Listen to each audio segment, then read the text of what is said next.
สบายดีนักเรียนทุกคนยินดีต้อนรับเข้าสู่ภาคที่2การนำใช้ Microsoft Excel EP ที่6ฟังก์ชันพื้นฐานทั่วไปตอนที่1หัวข้อที่1ที่เราจะมาเรียนเป็นเรียนรู้เกี่ยวกับองค์ประกอบพื้นฐานของสูตรในองค์ประกอบพื้นฐานของสูตรจะมีอยู่3องค์ประกอบตัวที่1แม่นตัวดำเนินการหรือ operator ตัวที่2แม่นตัวถือดำเนินการหรือว่า operand ตัวที่3แม่นตัวควบคุมลำดับตัวดำเนินการเอาไปเบิ่งตัวที่1กันเลยตัวดำเนินการตัวดำเนินการแม่นยกตัวอย่างคือบวกลบคูณหารซึ่งว่าจะแยกออกเป็น4ประเภทด้วยกันอาจารย์จะแนะนำในหัวข้อตัวต่อไปมาเบิ่งตัวที่2ตัวถือดำเนินการคือ operand นี่มันจะมีอยู่3ภาคส่วน3รูปแบบส่วนที่1เป็นส่วนที่เป็นอ้างอิงของเซลล์โดย cell reference ส่วนที่2เป็นค่าคงที่คือตัวเลข6นี้เป็นค่าคงที่ตัวที่3เป็นฟังก์ชันหรือว่าสูตรคำนวณต่างๆมันจะมีอยู่3ประเภทของตัวถือดำเนินการคือตัวอย่างในนี้ sum นี่เป็นฟังก์ชันตัวเลข6นี้เป็น constant ค่าคงที่คือตัวอย่างเราเปลี่ยนจาก6เป็น3ปึ๊บตัวนี้เป็นค่าคงที่ส่วนที่อ้างอิงเซลล์มันคือในนี้มันตัวนี้เซลล์ DC เป็นส่วนอ้างอิงเซลล์ครับ FC ตัวนี้เป็นส่วนอ้างอิงเซลล์ซึ่งอยู่ในนี้ในสูตรตัวนี้มันจะมีอยู่3ประกอบคือนี่มีส่วนอ้างอิงเซลล์มีฟังก์ชันและมี constant ตาม C เหมาะคืออาจารย์มาให้เบิ่งนี้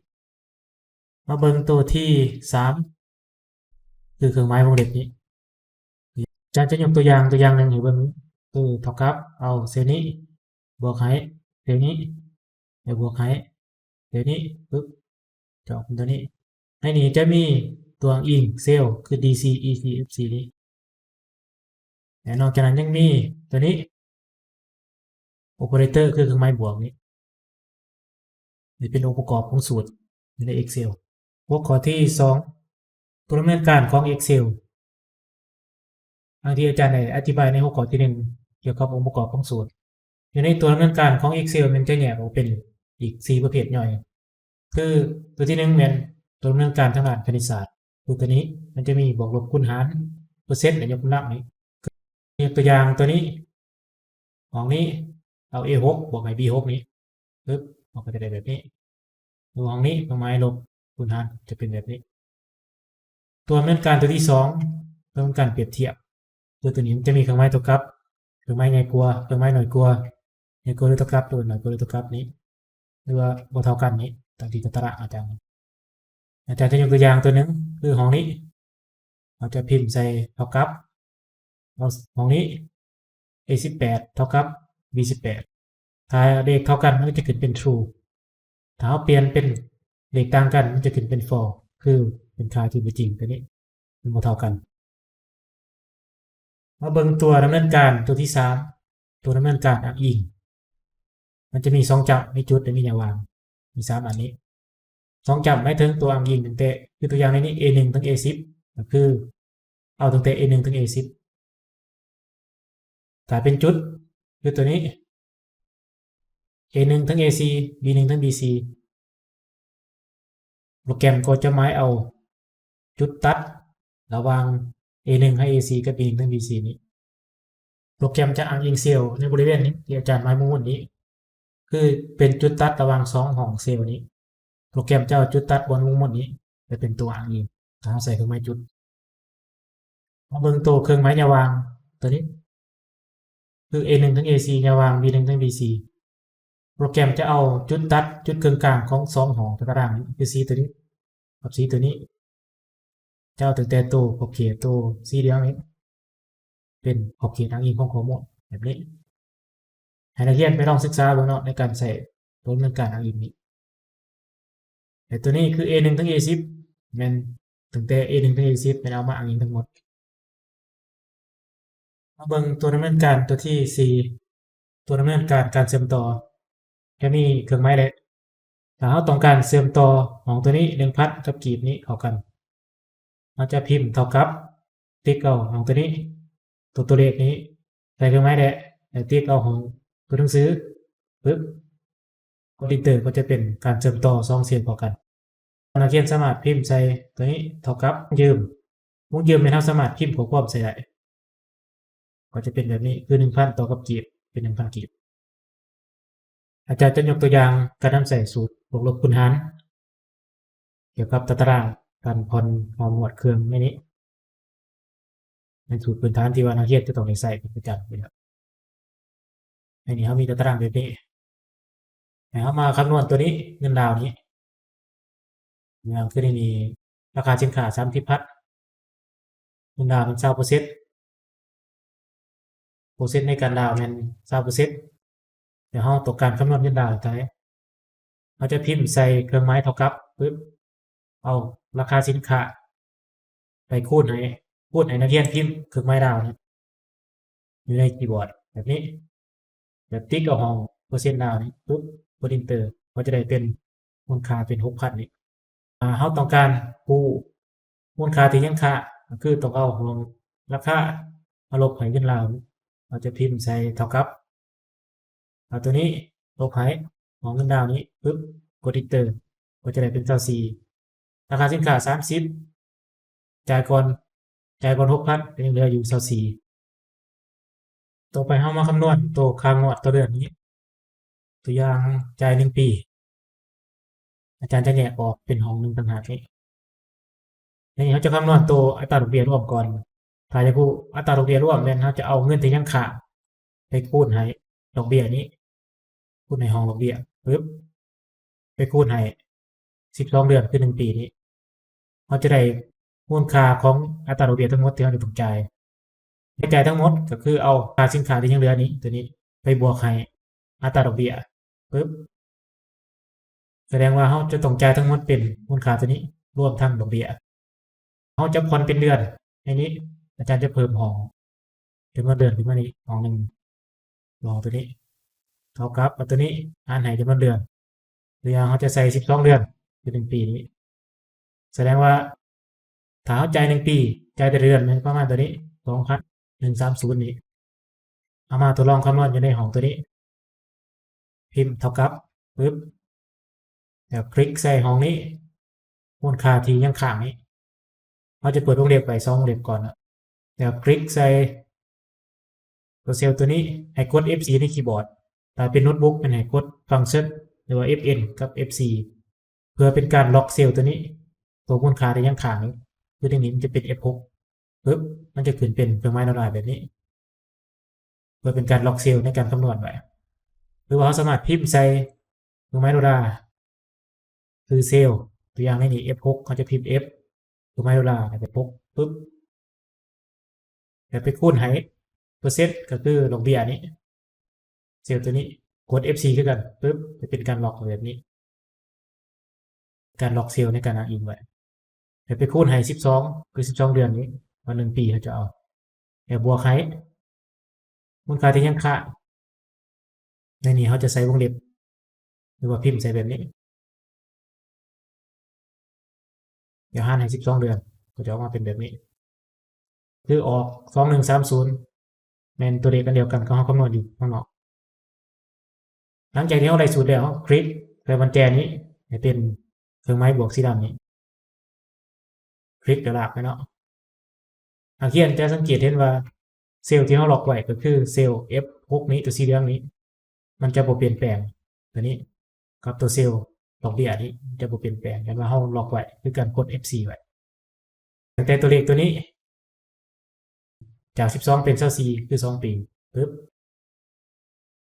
ตัวนี้ก็เช่นเดียวกันปึ๊บเราก็จะได้เป็นมูลค่าที่จะต้องจ่ายต่อเดือนเป็นตัวนี้ตัว3 ปีก็เช่นเดียวกันเปลี่ยนเอาจำนวนเดือนเติมใส่ในนี้อย่างนี้4 ปีเช่นเดียวกันคลิกหลักมานี้เปลี่ยนนี้ตัว5 ปี6 ปีเราก็เพียงแต่เปลี่ยนตัวเลขเดือนตัวนี้ใส่เราก็จะได้เป็นตารางคำนวณ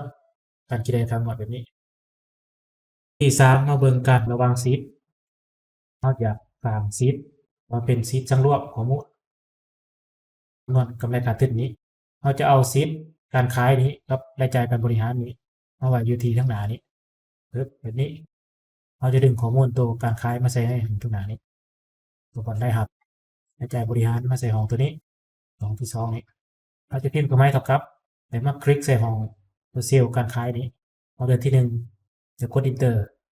นักเรียนจะสังเกตเห็นอยู่บนแถบ Formula นี่มันจะมีชื่อของซีทคือการขายเป็นชื่อของเซลล์กด Enter ปุ๊บจะขึ้นมาอยู่ห้องนี้อันนี้อาจารย์จะใส่ซีไว้ก่อนแล้วหลังจากที่เราได้แล้วคลิกลากข้อมูลไปนี้ทั้งมือขวามือปุ๊บโปรแกรมก็จะดึงเอาข้อมูลจากซีทการขายนี้ไปแสดงอยู่ในซีทตัวร่วมนี้อาจารย์จะมาทดลองเปลี่ยนเบิ่งที่อยู่ในซีทการขายนี้เราจะเปลี่ยนเป็น450เดือนที่3เอามาคลิกเบิ่งซีทตัวสั่งรอบนี้ก็จะเปลี่ยนสีเดียวกันแล้วเดี๋ยวเรามาทดลองเปลี่ยนตัวเดือนที่7นี้เราจะเปลี่ยนเป็นตัวนี้200ปึ๊บมาคลิกเบิ่งตัวนี้เดือนที่7เราจะเปลี่ยนสีเดียวกันมาเบิ่งของที่2ในใจในการบริหารเราจะตีเก่าซีทตัวบริหารนี้แล้วก็ของนี้เดือนที่1เราจะเห็นตัวซื้อคลิกอยู่ตรงนี้คลิกแล้วละโปรแกรมก็จะดึงเอาข้อมูลอยู่ในซีทของบริหารนี้ถ้าเราทดลองเปลี่ยนตัวเดือนที่เก่านี้เปลี่ยนตัวเงินเดือนในใจของเงินเดือนเราจะใส่เป็น60จะใส่เป็น60ปุ๊บจะสังเกตเห็นตัวเดือนที่เก่านี้ในใจจะเป็น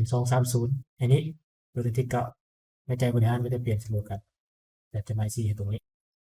ส่วนกำไรขาดทุนนักเขียนก็เพียงแต่ใส่สูตรลบเอาได้หักลบไปได้ใจจอกว่าง่ายแบบนี้หัวข้อที่4ฟังก์ชันสูตรคำนวณค่าฟังก์ชันที่1ที่นักเรียนจะได้เรียนเป็นฟังก์ชัน subtotal คือฟังก์ชันหาผลรวมย่อยกรณีถ้ามีตัวอย่างการขายสินค้าของพนักงานก่อนอื่นให้นักเรียนเลือกเอาข้อมูลตัวนี้ก่อนแล้วไปคลิกใส่แถบ data นี้ subtotal เบื้องขวามือนี้ตัวของทับอิฐเขาจะเลือกเป็นตัวนี้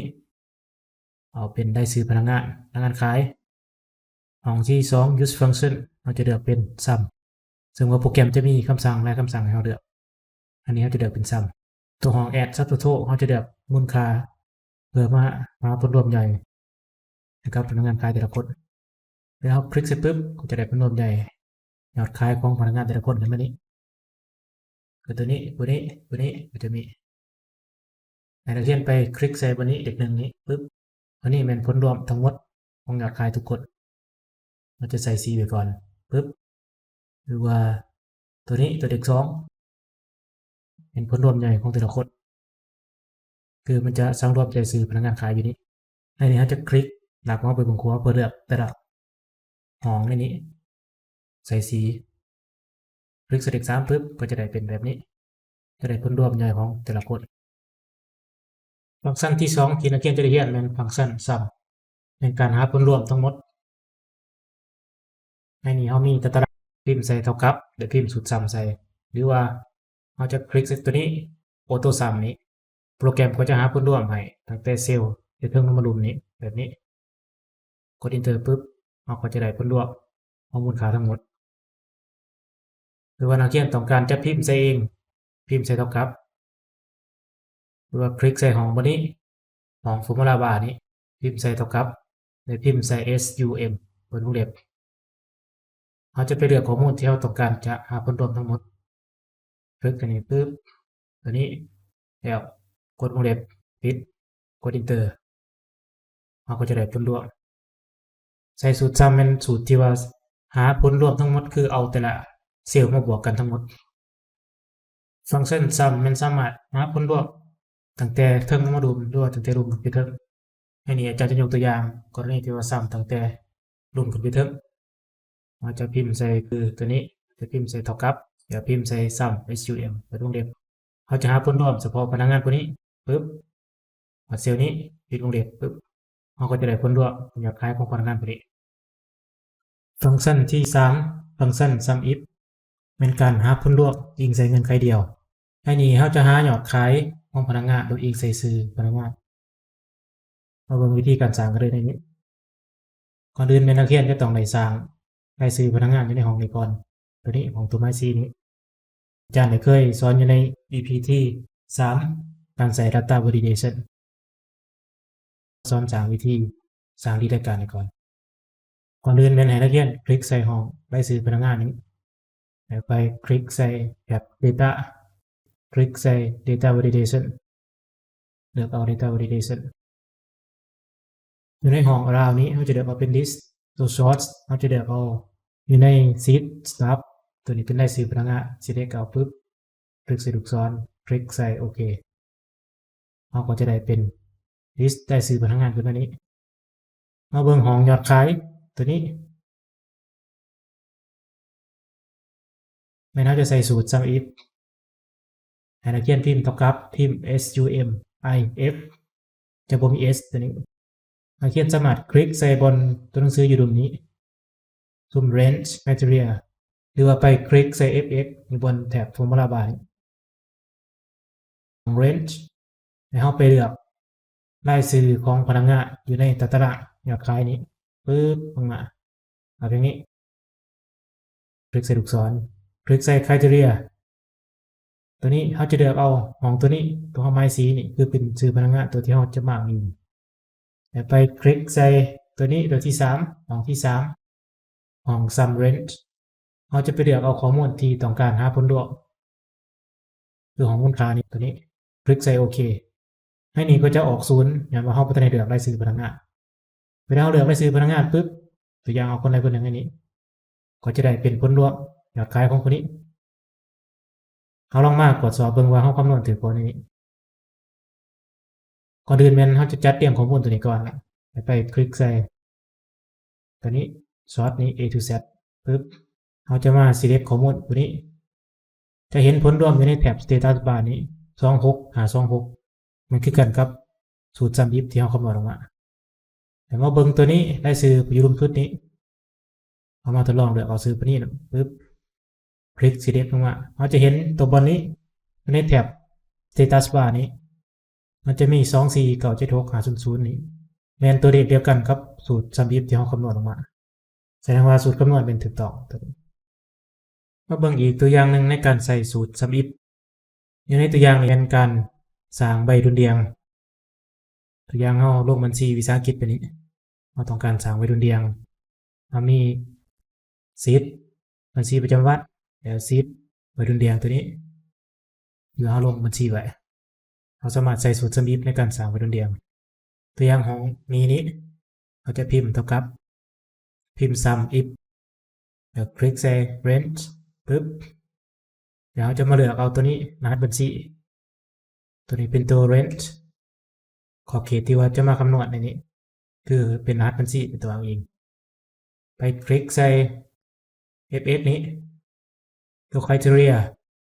ห้องที่2นี้เราจะเลือกเอาเป็นรหัสบัญชีตัวนี้จะเป็นห้องนี้551นี้ห้องที่3 sum range เราจะเลือกเอาบัญชีประจำวันคือเก่าอันนี้เราจะเลือกเอาห้องมูลค่าของห้องนี้ปึ๊บเอาเป็นนี้แล้วไปคลิกใส่ตัวนี้เราก็จะได้มูลค่าตัวนี้ขึ้นมาอยู่ในใบดุลเรียงแต่เราเปลี่ยนรหัสบัญชีจาก551เป็น571ปึ๊บตัวนี้ก็จะขึ้นเป็นห้องนี้มูลค่าของห้องนี้คือ551ปึ๊บส่วนการสร้างห้องอื่นกดสิ้นเดียวกันในหลักการเดียวกันข้อที่5ฟังก์ชันวันที่หรือเวลามี today กับ now ในนี้อาจารย์สร้างตัวอย่างใบเสนอราคาขึ้นมาถามว่านักเรียนต้องการจะใส่วันที่อยู่ตรงนี้เป็นวันที่ปัจจุบันคือห้องตัวนี้เราจะคลิกใส่ห้องนี้ปุ๊บเราจะคลิกใส่ห้องนี้ได้ไปเลือกรัฐไทยเป็นลงเดทไปเดี๋ยวพิมพ์ใส่เท่ากับพิมพ์ใส่ว่า today ตัวนี้จะขึ้นมาแบบนี้เดี๋ยวปิดวงเล็บปุ๊บกด enter วันที่ก็จะขึ้นเป็นวันที่อัตโนมัติถามว่าผู้อื่นวันที่ก็จะเปลี่ยนเป็นอัตโนมัติไปเรื่อยๆมาเบิ่งห้องเวลาตัวนี้เราจะเลือกรัฐไทยเป็น time ไว้ให้พิมพ์เท่ากับพิมพ์ใส่ now หมายถึงปัจจุบันนี้เปิดวงเล็บปิดวงเล็บปึ๊บถามว่าเวลาอื่นที่เราออกไปเสนอราคาเวลาเขาจะเปลี่ยนอัตโนมัติเช่นเดียวกันสิ่งที่นักเรียนได้เรียนอยู่ในภาคที่2การนำใช้ Microsoft Excel EP ที่6ฟังก์ชันพื้นฐานทั่วไปตอนที่1มีอยู่5หัวข้อที่1แม่นอาจารย์อธิบายเกี่ยวกับองค์ประกอบพื้นฐานของสูตรว่ามีจักองค์ประกอบหัวข้อที่2แม่นอธิบายเกี่ยวกับตัวดำเนินการของ Excel จะมีอยู่4ตัวดำเนินการย่อยหัวข้อที่3แม่นการเชื่อมต่อข้อมูลระหว่างซีทคือการดึงข้อมูลจากซีท1มาแสดงอีกซีท1หัวข้อที่4แม่นฟังก์ชันการคำนวณค่า หรือจะมี sub total มี sum หรือมี sum if หัวข้อที่5เป็นฟังก์ชันเกี่ยวกับวันที่และเวลาจะมีอยู่ today มี now